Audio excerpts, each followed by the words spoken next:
যারা ইউটিউব চ্যানেলে আমাদের অনুষ্ঠান দেখছেন, প্লিজ একটা ছোট্ট লাইক দিয়ে শুরু করুন। আর অনুষ্ঠানটি ভালো লাগলে প্লিজ সাবস্ক্রাইবটা করে দেবেন। আর অনুষ্ঠান কেমন লাগছে কমেন্ট করে জানান। আপনাদের কমেন্ট পড়ার জন্য আমি বসে থাকি। আর যারা ফেসবুক পেজে আমাদের অনুষ্ঠান দেখেন, প্লিজ লাইক করবেন আর ফলোইং করে রাখবেন। রঙা রাস্তায় খুনসুটি ভাবার আড়িতে সামস্তানি রোদ আকাশে উঠবে কাল, মনটা খারাপ আর হবে না। অনেক দিনের সেই ভালোবাসা টয় ট্রেন কুয়াশা স্টেশনে থেমে যাবে না। ছুটিতে যাই, ছুটিতে যাই।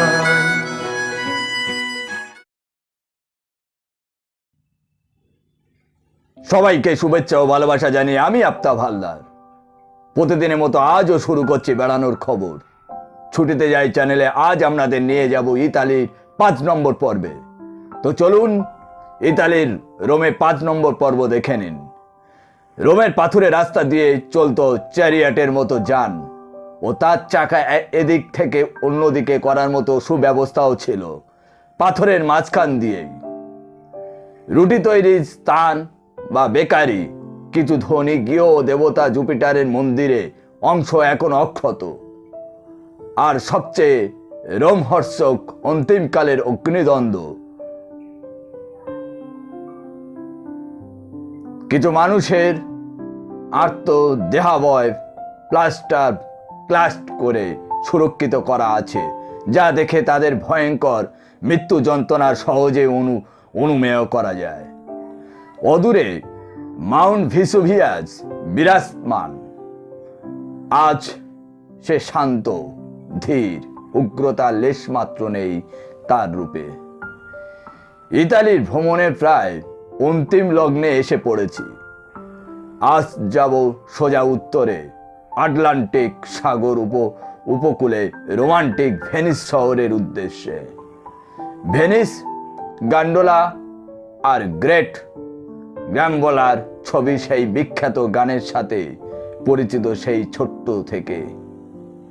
আজ সত্যিই চাক্ষুষ করব সেই অন্য এক শহর, যার উদ্ভব সাগরের জলরাশি থেকে, যার গরিমা ও সৌন্দর্য সাগরেই অবদান। বলা হয় দুর্বৃত্ত আক্রমণের 5ম শতাব্দীতে কিছু মানুষ এসে আশ্রয় নেয় সাগরের উপকূলে, গড়ে তোলে এই অভূতপূর্ব নগরীর অসংখ্য ছোট ছোট দ্বীপে। অবস্থানের দরুন মধ্যযুগে ভেনিস ছিল পৃথিবীর এক বাণিজ্যিক প্রাণকেন্দ্র। এই দ্বীপগুলিতে অসংখ্য ধনী মানুষের গড়ে ওঠা আবাসস্থল আর অসংখ্য জলপ্রণালী হয়ে ওঠে যোগাযোগের সর্বোপরি মাধ্যম। আমাদের ভেনিসের উদ্দেশ্যে যাত্রা শুরু হয়েছে একদম ভোরে রোম থেকে। দুপাশে অভিনব আঙুরের ক্ষেত ভরা মসৃণ পথ। এই শোভা দেখতে দেখতে কয়েক ঘন্টা পর এসে পৌঁছালাম ভেনিসের দোরগোড়ায়। বাস থেকে নেমে আবার জলাবাস, যা ভেনিস যোগাযোগের মূল মাধ্যম।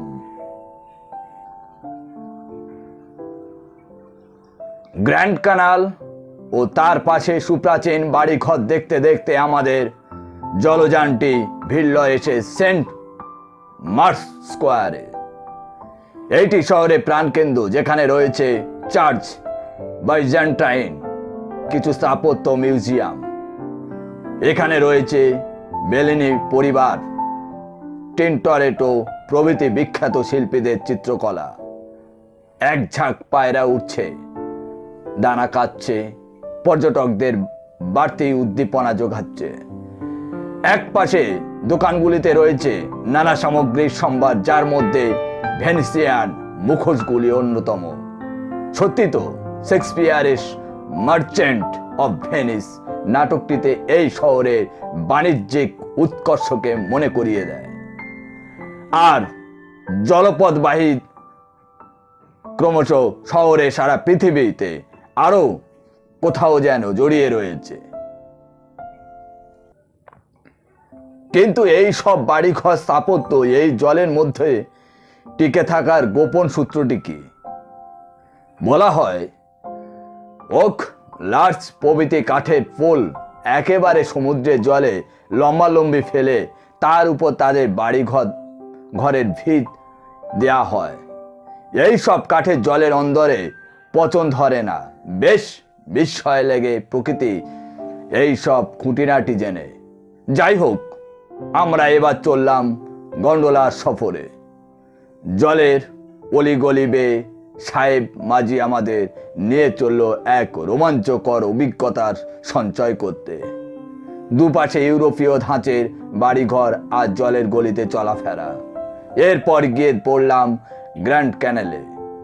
এখানে বলে রাখি, এরপর থেকে পুরোটাই বলা আছে আমাদের ভিয়েতনাম যে অনুষ্ঠান বা ভিডিও আছে সেখানেই পুরোটাই ভিয়েতনামের উল্লেখ করা রয়েছে। ভিয়েতনাম স্টোরিটা সেখানেই আছে।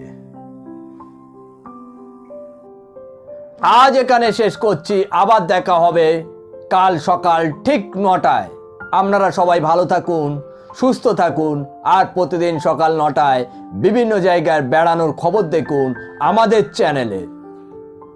Tata, bye bye.